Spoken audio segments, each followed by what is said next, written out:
ఎంత దుర్మార్గం అంటే పవన్ కళ్యాణ్ గారు నిన్న కాకినాడ వెళ్ళాడు. ఎందుకు వెళ్ళారు స్వామి అంటే అంతకుముందే కలెక్టర్ గారు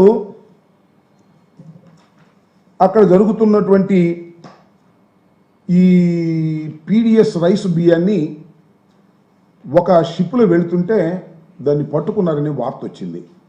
కలెక్టర్ గారే సాక్షాత్తు వెళ్ళాడు, దాన్ని పరిశీలన చేశాడు, సీజ్ చేశాడు, వచ్చాడు.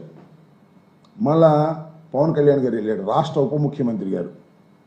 ఎవరితో వెళ్ళారు? మరొక సిద్ధాంతకర్త ఉన్నాడు ఆయన పార్టీలో, ఆయన మనోహర్ గారు.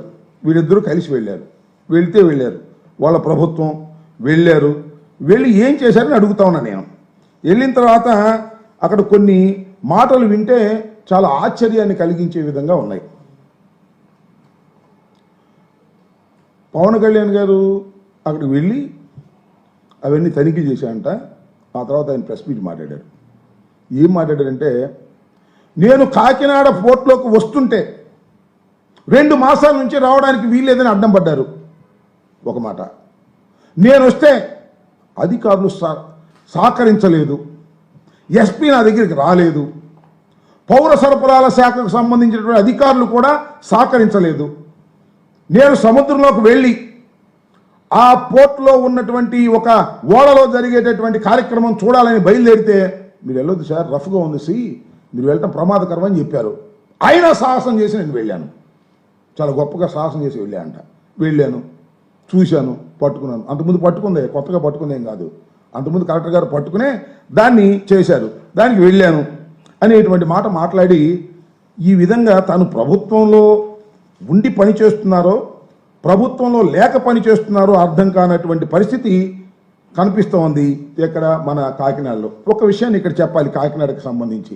Kakinada port anchor port. ఈ రాష్ట్రంలోనే కాదు, ఛత్తీస్గఢ్లోను, ఒరిస్సాలోను అక్కడి నుంచి కూడా బియ్యం వచ్చి ఇక్కడి నుంచి ఎగుమతి అవుతాయి. ఎక్కడికి ఎగుమతి అవుతాయి? ఇతర దేశాలకు ఎగుమతి అవుతాయి. దాని ద్వారా మనకు ఫారెన్ ఎక్స్చేంజ్ వస్తుంది. చట్టబద్ధంగానే ఎగుమతి అవుతాయి రైస్ అంతా కూడా, బియ్యం అంతా కూడా. అయితే ఇక్కడ జరిగేది ఏంటంటే, ఈ బియ్యంలో పీడిఎస్ రైస్ కూడా కలిపి పంపిస్తున్నారు. అది స్కామ్.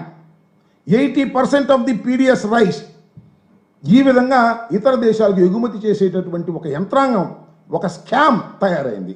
అది ఎప్పుడు జగన్మోహన్ రెడ్డి గారి టైంలో తయారు కాలేదు, లేదా అక్కడ ఉన్నటువంటి మా ఎమ్మెల్యే గారు చంద్రశేఖర్ రెడ్డి గారి టైంలోనూ తయారు కాలేదు. ఇది అనాదిగా తయారైనటువంటి అంశం.